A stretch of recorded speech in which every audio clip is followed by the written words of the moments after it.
안녕하세요. 여러분들의 무역영어 합격을 위해서 함께 공부할 이소영 관세사라고 합니다. 무역영어 자격증은 무역학 전공자들 뿐만 아니고 비전공자들에게도 인기 있는 자격증이고 기업이라든지 회사, 관세법인, 회계법인 등에서도 많이 선호하는 자격증이므로 최대한 최선을 다해서 꼭 합격을 하시길 바라겠습니다. 저의 강의와 교재의 경우에는 1급뿐만 아니고 2급을 다 포함하는 강의이자 교재이기 때문에 2급을 준비하시는 분들도 어려움 없이 따라오실 수 있을 것입니다. 무역영어 자격증 같은 경우에는 90분에서 75문제를 풀어야 되는데 굉장히 어떻게 보면 촉박하다고 할 수는 있습니다. 하지만 전략을 잘 짜고 제가 가르쳐 드린 대로만 따라오신다면 어려움 없이 풀 수 있을 것입니다.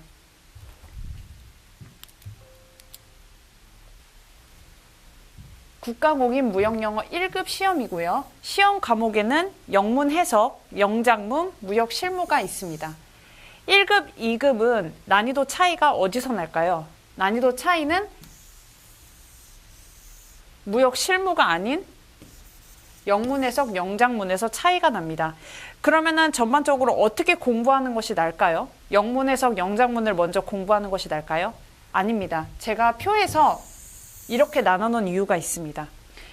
무역 영어이기 때문에 기본적으로 무역 실무가 베이스가 돼야 되고 그 다음에 영문 해석과 영작문을 공부하시는 게 제일 좋습니다. 1급, 2급 난이도 차이는 영문 해석, 영작문에서 나고 길이와 그리고 문법적인 측면에서 조금 더 어렵습니다. 그러니까 길이가 굉장히 지문이 길죠. 그렇기 때문에 1급 같은 경우는 시간 배분을 잘 하셔야 됩니다.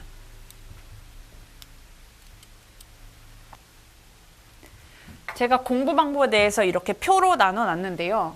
공부 방법은 처음에는 아까 말씀드렸다시피 무역 실무를 베이스로 합니다. 무역 실무를 먼저 이론을 숙지하신 다음에 공부를 하시는 게 낫고 그 다음이 무역 용어 암기입니다.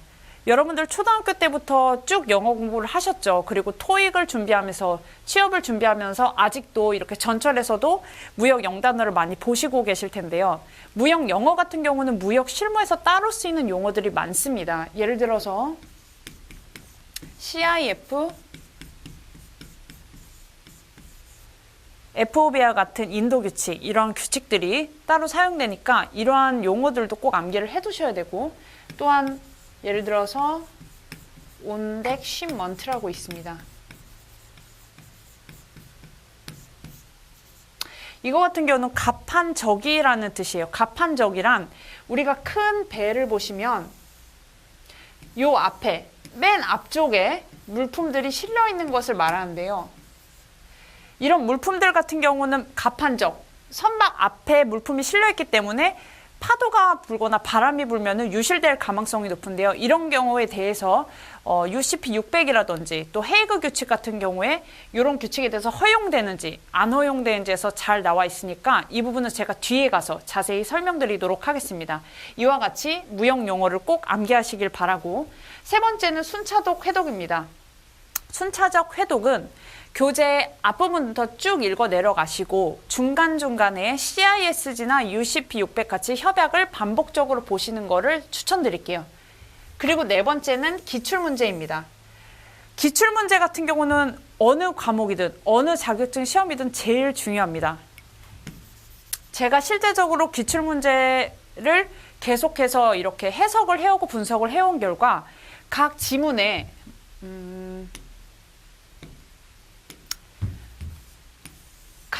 예를 들어서 한 지문이 있어요. 요 한 지문에 어떠한 스트릿, 거리를 의미하죠.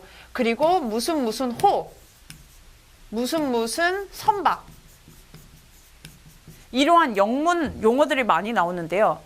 이러한 지문을, 이러한 단어를 잘 캐치하시면 다음에 나온 기출문제라든지 우리가 곧 응시할 시험에도 똑같은 지문이 나올 수가 있고 심지어 답도 똑같은 번호에 나올 수 있습니다. 이거는 제가 확실히 말씀드릴 수 있으니까 꼭 기출 문제를 푸실 때 귀찮으시더라도 그 지문에 나오는 일정한 용어, 특정 단어, 어떤 지침 같은 거는 한 번 더 이렇게 눈여겨볼 필요성이 있으세요. 그래서 기출문제는 계속해서 풀어보시는 거 정말 중요합니다.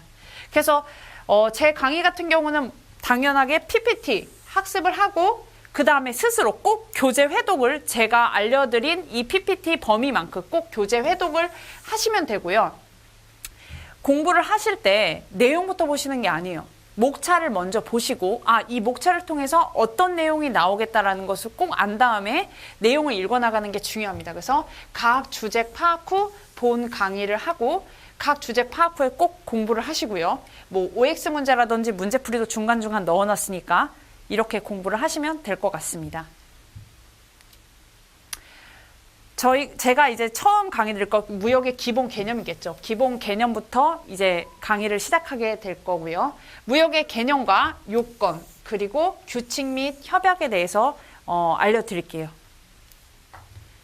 무역의 개념은 우리가 사실 일상생활 또 뉴스를 통해서 많이 볼 수 있어요. 뭐 컨테이너들 또 선박들이 많이 보여지는 것과 같이 무역이라 함은 국내 거래가 아니죠. 모든 전제는 상이한 국가 간에입니다. 한국과 미국, 한국과 중국 이렇게 상이한 국가 간이 전제가 되고 그 다음이 물품을 대상으로 이루어지는 상거래를 의미합니다. 결국 우리가 공부할 거는 이 물품을 대상으로 이루어지는 상거래고 이것을 무역적인 용어로 협의의 개념이라고 합니다.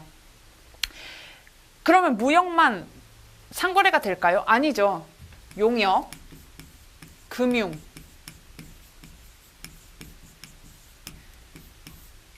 이러한 요소들도 무역 거래가 이루어지는데 이것은 광의의 개념이라고 합니다. 제가 예시를 본떠서 대무역법상에도 무역의 개념을 정의하고 있는데요.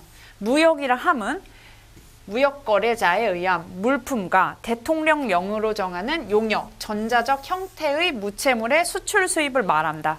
이렇게 규정하고 있습니다.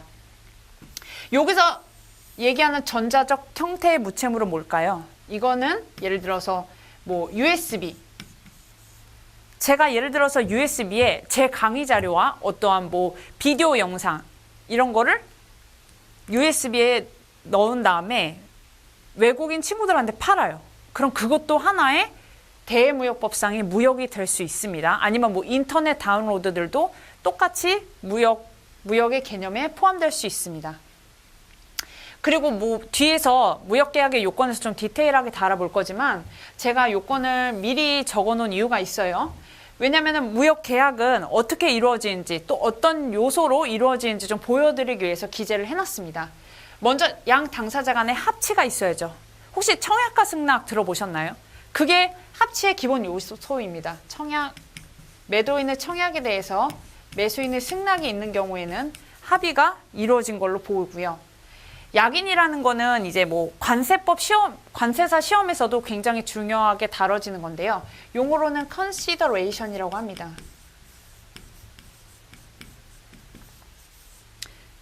대가의 상호교환이라는 건데요. 예를 들어서 매도인이 매수인에게 물품의 인도에 대한 약속에 매수인이 이에 대한 대가로 대금을 지급하는 겁니다. 이거를 약인이라고 합니다. 예를 들어서 무역계약에 있어서 당사자 간의 합의에 이러한 약인 조건이 있으면 좀 더 완성화 되겠죠. 그 다음이 거래의 대상.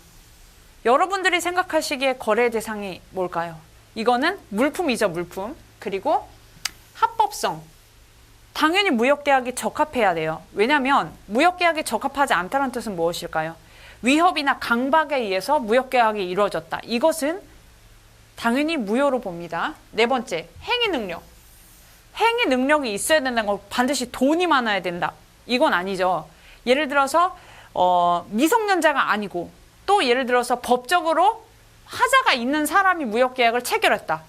이거는 무역계약상 인정되지 않고 무효가 됩니다. 그 다음 무역 관련 규칙을 볼게요. 무역이라는 거는 전반적으로는 크게 세 가지로 구분을 할 수 있어요.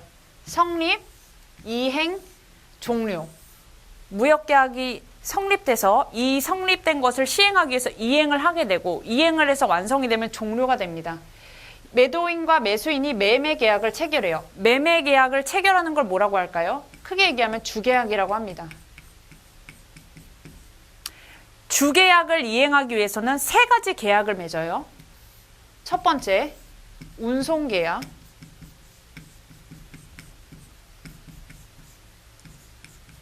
두 번째, 금융계약. 세 번째, 보험계약.